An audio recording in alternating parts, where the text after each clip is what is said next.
വെറും 5 മാസം 453 മരണങ്ങൾ. വളരെ നടുക്കുന്ന ഒരു കണക്കാണ് ഇപ്പോൾ പുറത്തു വന്നിരിക്കുന്നത്. 2025 ആദ്യ 5 മാസങ്ങളിൽ 453 പേർ റെയിൽവേ ട്രാക്കുകളിൽ മരിച്ചതായി സെൻട്രൽ റെയിൽവേ ബോംബെ ഹൈക്കോടതിയാണ് ഇപ്പോൾ അറിയിച്ചിരിക്കുന്നത്.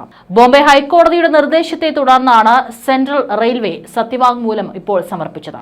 അഭിഭാഷകയായ അനാമിക മൽഹോത്ര മുഖേന സമർപ്പിച്ച സത്യവാങ്മൂലത്തിൽ മരണങ്ങളുടെ പ്രധാന കാരണങ്ങൾ അതിക്രമിച്ച് കടക്കൽ, പാളങ്ങൾ മുറിച്ചു കടക്കൽ, ലോക്കൽ ട്രെയിനുകളിൽ നിന്ന് വീഴൽ എന്നിവയാണ് സെൻട്രൽ റെയിൽവേസ് പറഞ്ഞിരിക്കുന്നത്. 2025 പാളങ്ങൾ മുറിച്ചു കടക്കുന്നതിനിടെ 293 പേരും ഓടുന്ന ട്രെയിനുകളിൽ നിന്ന് 150 പേരും വീണ് മരിച്ചതായി ഡാറ്റ കാണിക്കുന്നു.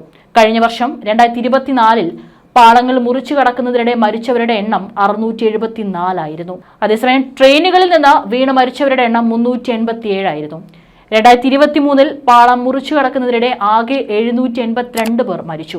ഓടുന്ന ട്രെയിനുകളിൽ നിന്ന് വീണ് 431 പേർ മരിച്ചു. ഇപ്പോൾ വെറും 5 മാസങ്ങൾ 2025 പിന്നിട്ട് 5 മാസങ്ങൾ മാത്രം പിന്നിട്ടിട്ടുള്ള കണക്കുകളാണ് 453 ജീവനുകൾ. ജനങ്ങളുടെ അശ്രദ്ധ മൂലം തന്നെയാണ് ഇത്തരത്തിലുള്ള മരണങ്ങൾ ഇപ്പോൾ ഓരോ വർഷവും പിന്നിടുമ്പോൾ വർദ്ധിച്ചുകൊണ്ട് ഇരിക്കുന്നത്.